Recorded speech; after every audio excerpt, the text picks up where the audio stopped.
오늘 말씀에서는 예수님께서 성전의 멸망과 종말의 징조에 대해서 말씀해 주고 계십니다.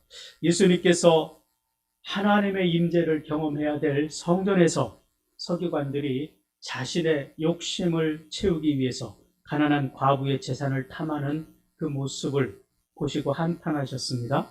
이런 사건은 로마 교회에서도 면죄부라는 이 천국행 티켓을 만들어서 팔면서 이 가난한 사람들의 주머니를 털어갔습니다. 오늘날에도 성전 건축이라든지 임직헌금 등의 명목으로 이제 헌금을 강요하는 일들이 종종 있었습니다. 이런 무거운 마음으로 성전을 바라보시는 주님의 그 마음을 헤아리지 못한 제자들이 그 성전의 아름다움과 웅장함을 자랑하고 있습니다. 예수님께서는 그들을 향해서 돌 하나도 돌 위에 남지 않고 다 무너질 것이라고 하시고 성전을 나오셨습니다.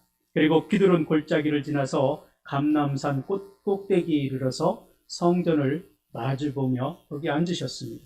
제자들은 예언에 대해서 좀 더 자세히 말씀해 주시기를 요구했습니다.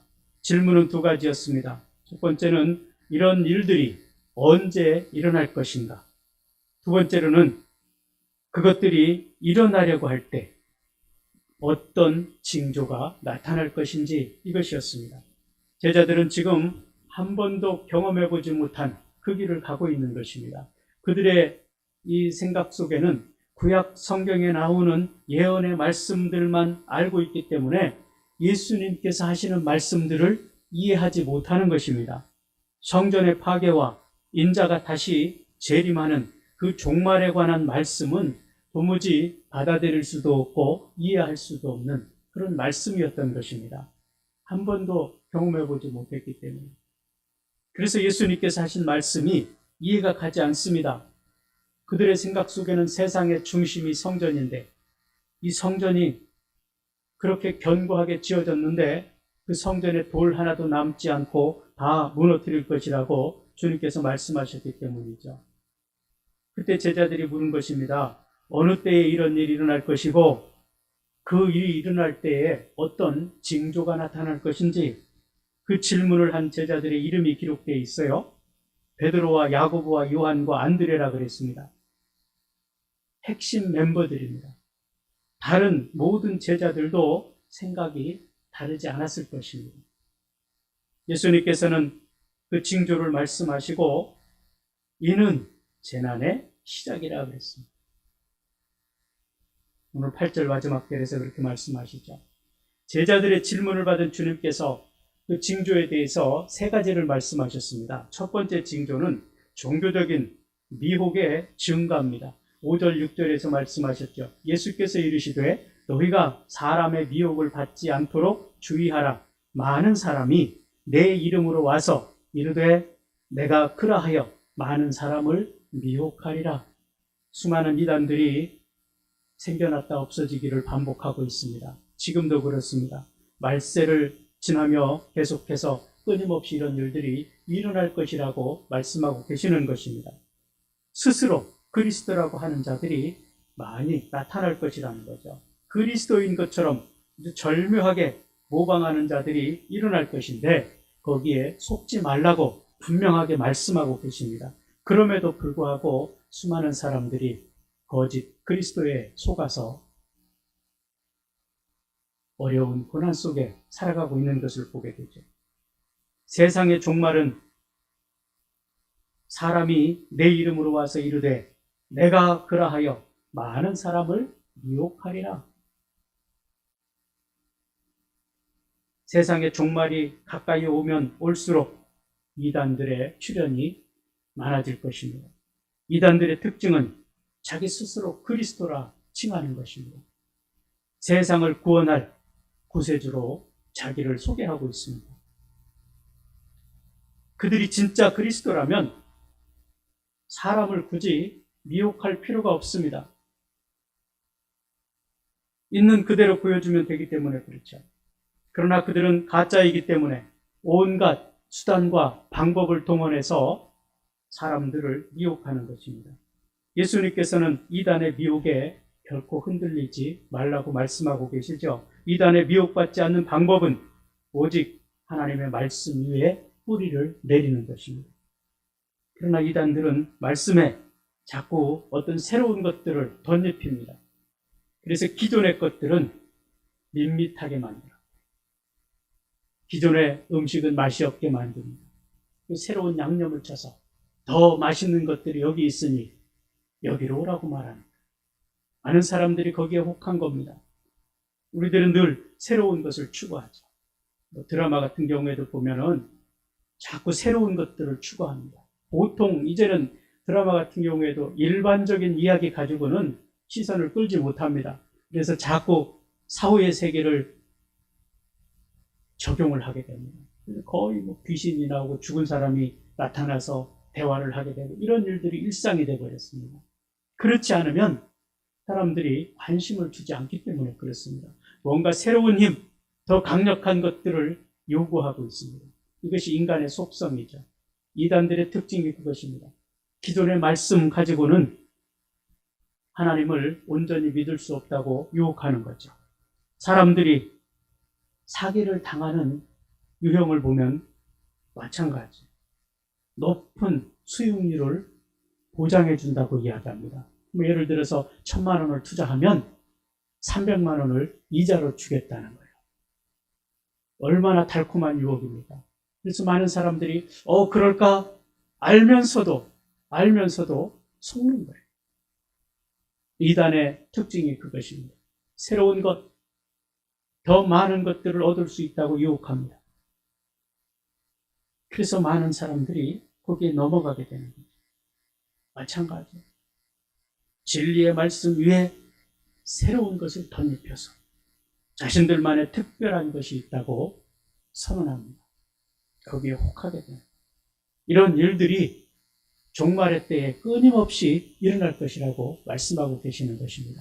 종말은 예수님이 십자가 못 박혀 죽으시고 부활하신 다음부터 끊임없이 계속 종말이 이어지는 것입니다. 주님이 재림할 때까지, 그때까지 이 사단의 세력은 멈추지 않을 것입니다. 거짓 그리스도의 출현도 멈추지 않을 것입니다. 우리가 정신을 차리지 아니하면, 하나님의 말씀에 뿌리를 깊이 내리지 아니하면 새로운 것들, 이런 것에 현혹되어서 넘어갈 수밖에 없다는 거예요.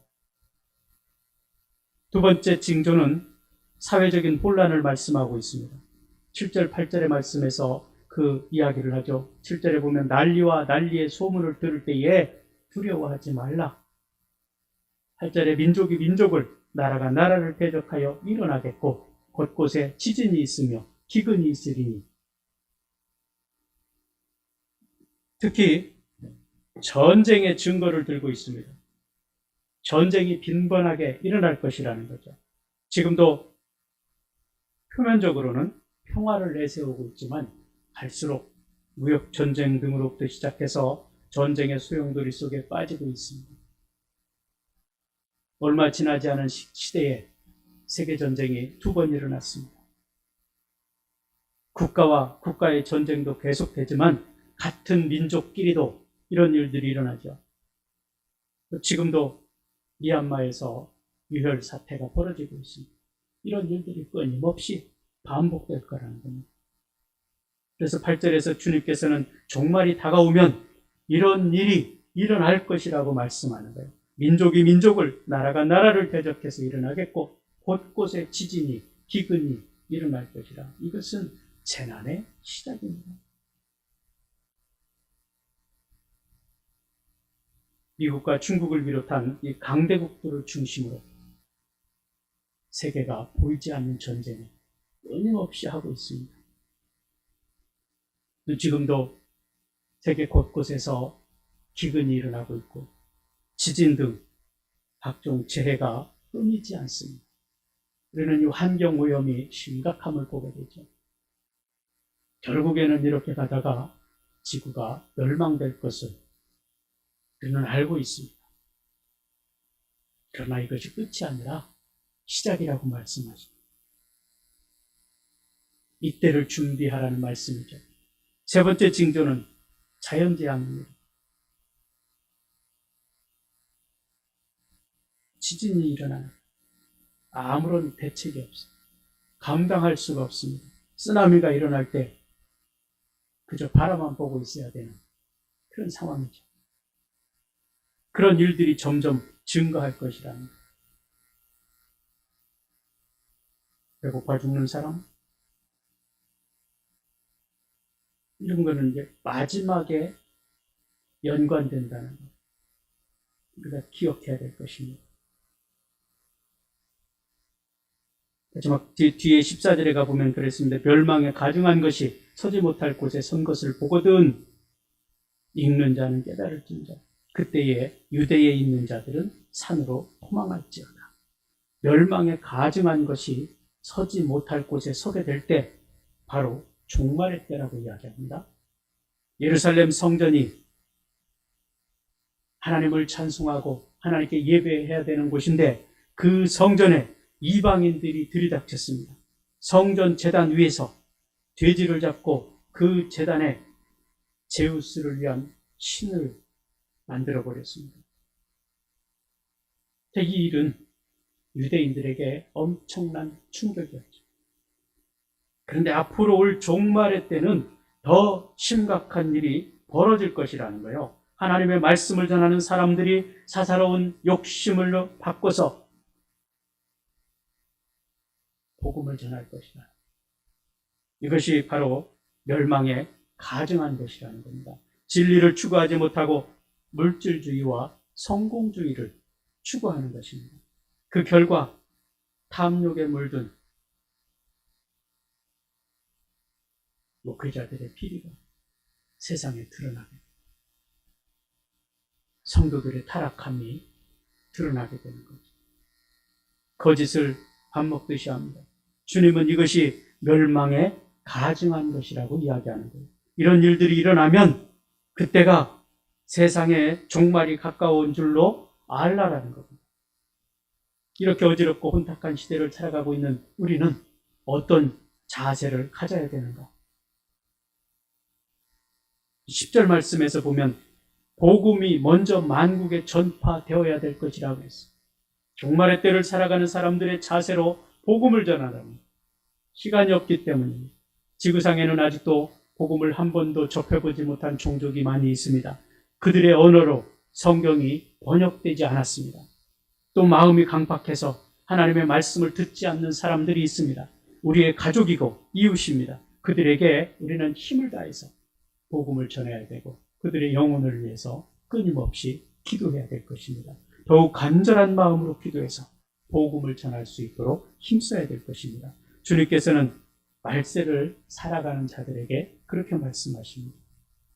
또 너희가 내 이름으로 말미암아 모든 사람에게 미움을 받을 것이나 끝까지 견디는 자는 구원을 얻으리라. 13절의 말씀이요.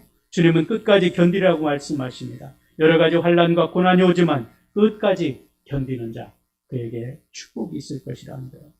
주의 백성들을 견디게 하는 것은 하나님의 말씀입니다. 우리가 말씀을 묵상하고 하나님 말씀 가운데 머물러 서야 되는 이유가 거기 있습니다.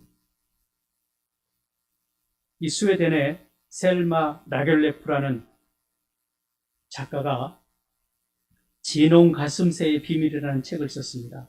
거기에 진홍 가슴새라는 이름을 가진 작은 새가 있는데 하나님께 찾아와서 왜 제 털은 온통 잿빛입니까?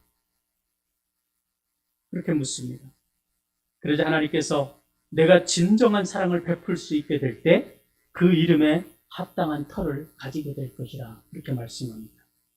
어느 날 작은 언덕을 날던 이 작은 새는 십자가에 달린 한 사내를 보게 됩니다. 무엇에 홀리기라도 한 듯이 이 작은 새는 사내에게로 다가갑니다. 그리고 그 이마에 박힌 가시를 부리로 하나씩 뽑아내기 시작했습니다. 이마에서 가시가 뽑힐 때마다 피가 솟구쳐 나와서 이 작은 새의 온몸에 묻어 있었습니다. 그리고 작은 새의 가슴은 아무리 씻어내도 지워지지 않는 진홍빛으로 물이 들었습니다. 오늘 우리의 작은 가슴이 예수 그리스도의 보혈로 물들었습니다. 세상을 변화시키는 능력이 될 수 있기를 주님의 이름으로 축복합니다. 우리 함께 기도하겠습니다.